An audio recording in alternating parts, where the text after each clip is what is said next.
Sir study motivation कब दे रहे हो? सर एग्जाम तो आ गई है, एग्जाम मोटिवेशन डालो ना। सर पढ़ने बैठता हूं तो मन नहीं लगता, नींद आ जाती है। पढ़ाई को छोड़ करके हर काम करने का मन करता है, केवल पढ़ाई करने का ही मन नहीं करता। सर पूरी साल निकल गई है, एग्जाम सर पे बैठी हुई है, बहुत ही प्रेशर में हूं। ये 10-12 मिनट का वीडियो समर्पित है हर उस स्टूडेंट को जो पढ़ना तो बहुत कुछ चाहता है, जिसके सपने बहुत बड़े बड़े हैं लेकिन पढ़ नहीं पा रहा है। इस वीडियो की एक भी लाइन मिस मत करना और इसको स्किप मत करना।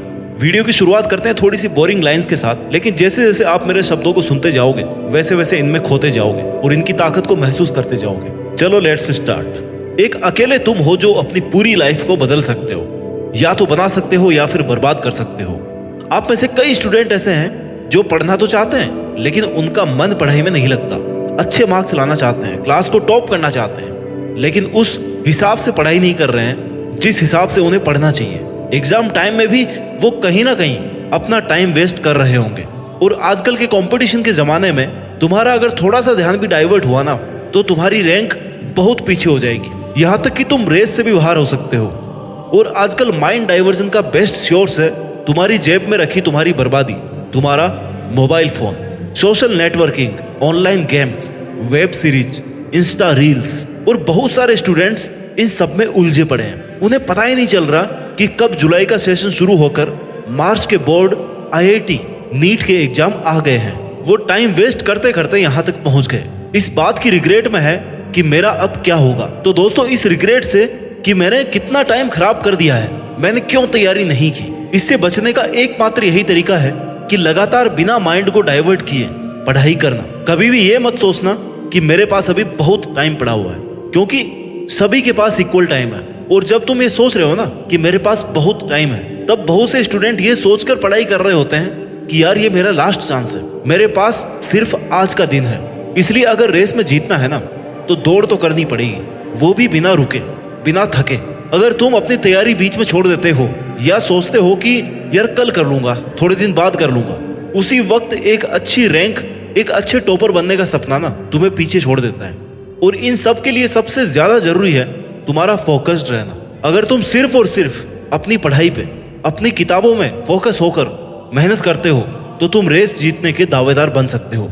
इसके लिए तुम्हें मल्टीटास्किंग से बचना होगा और पूरे फोकस के साथ सिर्फ और सिर्फ पढ़ाई करनी होगी। क्योंकि पढ़ाई के साथ साथ जब तुम कोई दूसरा काम कर रहे होते हो ना, अपने मोबाइल के नोटिफिकेशन चेक कर रहे होते हो, दोस्तों से मिलने जा रहे हो, खुद को थोड़ा सा सोने का लालच दे रहे हो, तो तुम शायद जीतना ही नहीं चाहते। इन सब से डिस्ट्रैक्ट होने के बाद तुम्हारा माइंड तुम्हें पढ़ाई के लिए मोटिवेट नहीं करेगा, क्योंकि तुम्हारे माइंड को भी भैया कंफर्ट जोन चाहिए और उसे तुम कंफर्ट जोन बहुत आसानी से दे रहे हो। तो वो क्यों ना चाहेगा आराम करना, वो क्यों चाहेगा रात भर जगना।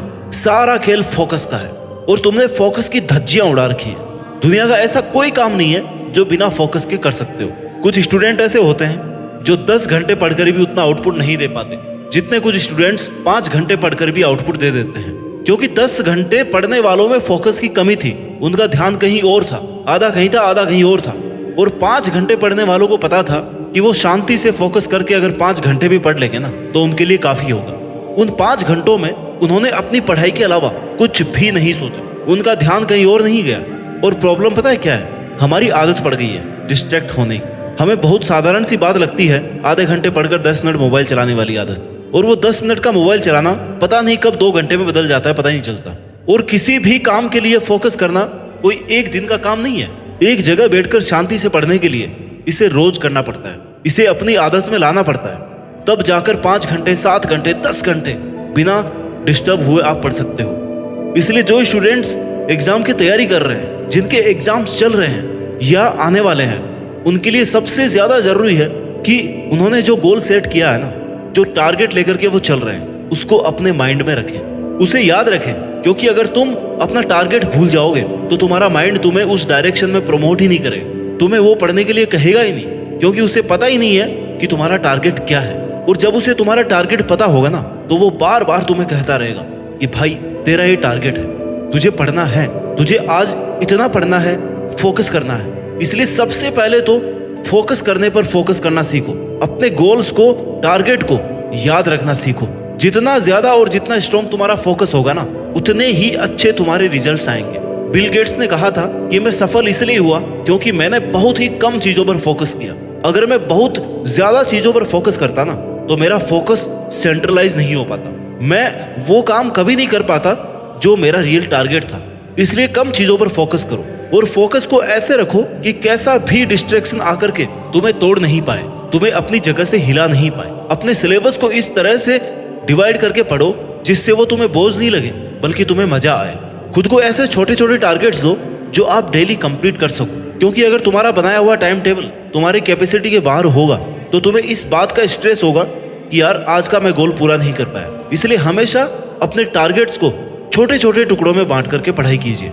कुछ भी काम करने से पहले अपने माइंड को अलर्ट कर लो कि ये काम करने के लिए बहुत ज्यादा पेशेंस चाहिए, बहुत ज्यादा फोकस चाहिए, क्योंकि तुम्हारा माइंड तुम्हारा दुश्मन है। तुम्हारा माइंड ही तुम्हें इमोशनल ब्लैकमेल कर सकता है। यही तुम्हें इंस्ट्रक्शन देगा कि यार थोड़ी देर बाद पढ़ लेना, आज नहीं पढ़ेगा तो क्या हो जाएगा, पढ़ तो लिया, 1 घंटा थोड़ी देर आराम कर ले। और ऐसे इंस्ट्रक्शन ये इसलिए देगा क्योंकि इसे चाहिए कंफर्ट जोन। इसलिए तुम्हें अपने माइंड को इमोशनली कंट्रोल करना सीखना होगा।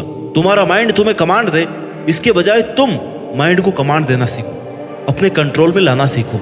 इसे तुम कहो कि भाई 1 घंटा पढ़ेगा ना तो ही कुछ अच्छा खाने को मिलेगा। इसे किसी भी चीज के लिए मना मत करो, क्योंकि जिस चीज के लिए आप अपने माइंड को रेस्ट्रिक्ट करते हो ना वो ज्यादा करने का मन करता है। इसलिए उसे उलझा के रखो। अपने माइंड को कभी भी ये मत कहो कि ये करना ही नहीं है, बल्कि ये कहो कि हाँ कर लेंगे, लेकिन एक बार 2 घंटे के लिए पढ़ लेते हैं, उसके बाद करेंगे। तुम सपने देखते हो और ये सोचकर पढ़ने बैठते हो कि आज पूरे 10-12 घंटे पढ़ूंगा। अभी तक तो किसी ने पढ़ना शुरू भी नहीं किया होगा, मैं ही टॉप करूंगा। और जैसे ही 1-1 घंटा पढ़ते जाते हो ना, आपका माइंड आपको कहने लगता है कि आज घूम लेते हैं, आज मोबाइल चला लेता हूँ, कल से पक्का पढ़ूंगा। और इसी डाइवर्जन से तुम्हारे माइंड की हैबिट बढ़ जाती है, क्योंकि तुम्हारे माइंड को पता है कि तुम एक बार कहने से डाइवर्ट हो जाओगे। इसलिए अपने माइंड के आगे बेवकूफ बनने की जरूरत नहीं है। जितना अपने माइंड के आगे बेवकूफ बनोगे उतने ही पीछे छूटते जाओगे। इसे कंट्रोल में रखो भाई, इसे भटकने मत दो, कंफर्ट जोन में आने मत दो, तभी ये पढ़ाई पर फोकस्ड रह पाएगा। अपने माइंड का डेली का क्या काम है, आप इसे पढ़ने को बोलोगे ना तो ये आपको डाइवर्ट करेगा। ये इसका साइकिल है जिसमें पहले आपको डिस्टर्ब करेगा, फिर आपको रिग्रेट करवाएगा कि यार तुमने आज का पूरा दिन खराब किया। खराब करने वाला कौन था? दिमाग। और बाद में रिग्रेट भी किसने करवाया?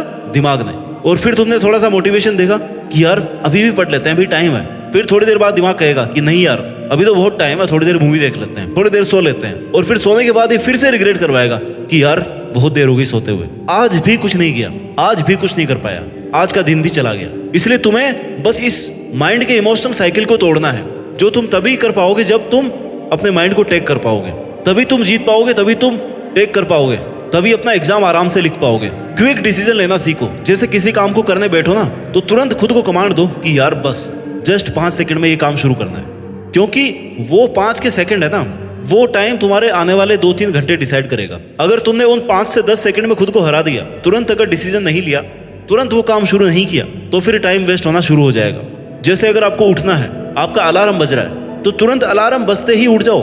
वहां से वो 5 सेकंड का टाइम ना तुम्हारे डिसीजन मेकिंग के लिए काफी होना चाहिए, क्योंकि अगर तुरंत डिसीजन नहीं लिया तो तुम्हारा माइंड तुम्हें कंफर्ट जोन में जाने के लिए कन्विंस कर ही लेगा, तुम्हें वापस सोने के लिए मजबूर कर ही देगा। इसलिए जब भी किसी एक काम को छोड़कर दूसरा काम शुरू करो ना तो उसमें 5 से 10 सेकंड से ज्यादा डिसीजन लेने का टाइम नहीं लगना चाहिए। और जब पढ़ाई शुरू कर दो, थोड़ी देर बाद तुम्हें लगे कि तुम डिस्टर्ब होने वाले हो, डिस्टर्ब होने लगे हो, तब अपने माइंड को फिर से बेवकूफ बनाओ कि यार 5-10 मिनट बाद में उठेंगे, थोड़ी देर और पढ़ लेते हैं, उसके बाद पक्का घूमने चलेंगे, फिर वापस पढ़ने लग जाओ। इससे तुम्हारा सीटिंग टाइम बढ़ता जाएगा, तुम्हारा माइंड भी तुम पर हावी नहीं होगा, क्योंकि तुम इसे बार बार ये लालच दे रहे हो कि हाँ करेंगे वही जो ये कह रहा है, लेकिन थोड़ी देर बाद में। और तुम्हारे माइंड को ये लगता रहेगा कि हाँ थोड़ी देर और पढ़ लेता हूँ, 1 घंटा पढ़ लेता हूँ, उसके बाद में आराम करने को मिलेगा। और यही है इमोशनल कंट्रोल, अपने ब्रेन को कंट्रोल करना, जो फोकस रहने के लिए सबसे ज्यादा जरूरी है। पढ़ाई करते करते जब रिग्रेट आने लग जाए ना, तब समझ लेना कि तुमने काफी सारा टाइम वेस्ट कर दिया है, क्योंकि रिग्रेट तभी आता है जब हम अपना ही बनाया हुआ टाइम टेबल फॉलो नहीं कर पाते। इसलिए रिग्रेट से बचना है ना तो डेली का काम डेली ही होना चाहिए। तेरे पास आज कौन सा नया बहाना है नहीं पढ़ने का? तुझे तो पढ़ना ही होगा ना, क्योंकि तेरे घर वालों ने तुझसे उम्मीद लगाई है कि मेरा बेटा या बेटी टॉप करेंगे, अच्छा पढ़ रहे होंगे, तेरी माँ मन्नतें मांग रही होगी, तेरा बाप दिन रात मेहनत कर रहा होगा। तो जब डिस्ट्रैक्ट होने लगे ना तो एक बार उनको याद कर कि वो तुझे यहाँ तक भेजने के लिए किन किन परिस्थितियों से होकर के गुजरे हैं। इसलिए तेरे सामने कितनी भी मुश्किलें, कितनी भी चुनौतियां आए, तुझे जीतना ही है। तुझे इतना अच्छा करके दिखाना है जितना तेरे घर वालों ने सोचा भी नहीं होगा। वो भी एक बार यही बोले कि यार हमने तो सोचा ही नहीं था कि तू यहाँ तक पहुंच जाएगा, तू इतना टॉप कर जाएगा। और सूरज की तरह जलना है ना तो बेटा तपना तो पड़ेगा, मेहनत तो करनी पड़ेगी। एक आड़ा टेढ़ा पत्थर भी हथौड़े की चोट से ना एक खूबसूरत मूर्ति में बदल जाता है, उसके बाद ही वह बहुमूल्य बनता है। तुझे पीछे खींचने वाले बहुत से दोस्त, रिश्तेदार, परिस्थितियां मिलेंगी जो तुझे बार बार ये कहेंगे कि ये तेरी औकात का नहीं है। तू कहाँ IIT MBBS के सपने देख रहा है, छोड़ना यार, मजे लेते हैं। तुझे ऐसे लोगों को कोई जवाब नहीं देना है, इनको जवाब तेरी एग्जाम के रिजल्ट देंगे और चीख चीख कर देंगे कि हाँ मेरी औकात है, मैंने करके दिखाया अपने दम पर। सपने पूरे करने के लिए समझदार नहीं पागल बनना पड़ता है, और सपने देखने से सफलता नहीं मिलती, उन पर रात भर मेहनत करनी पड़ती है। कई रातों की नींद जाग कर अपने सपनों को टाइम देना पड़ता है। कमजोर लोग तभी रुकते हैं जब वो थक जाते हैं, और विनर्स तभी रुकते हैं जब वो जीत जाते हैं। आप मेहनत करोगे तो जिंदगी में जो चाहोगे ना वो हासिल कर पाओगे, बस खुद पर विश्वास बनाए रखना है। आज अपने ड्रीम्स के पीछे भागोगे तो कल लोग दौड़कर आपके पीछे भागेंगे। सफर धुंधला हो सकता है लेकिन वो मंजिल नहीं, वो दौर बुरा हो सकता है लेकिन जिंदगी नहीं। इसलिए अपने सपनों को पूरा करने के लिए, अपने माँ बाप के सपनों को पूरा करने के लिए नींद, आराम, मजे, मोबाइल और गेम्स जैसे व्यक्तिगत छोटे छोटे स्वार्थ छोड़ने पड़ेंगे। इनका त्याग करना पड़ेगा, क्योंकि दोस्त ये वक्त यारी का नहीं, ये वक्त तैयारी का है। तो यारी छोड़ और तैयारी में लग जा आज से, अभी से। तुझे निखरना है, चमकना है, तो इसके लिए तुझे अपनी पूरी जी जान लगाकर पूरे फोकस के साथ बिना किसी डाइवर्जन के अपनी पढ़ाई करनी है, और देश में अपना ही नहीं बल्कि दुनिया में देश का नाम रोशन करके दिखाना है। जय हिंद, वंदे मातरम।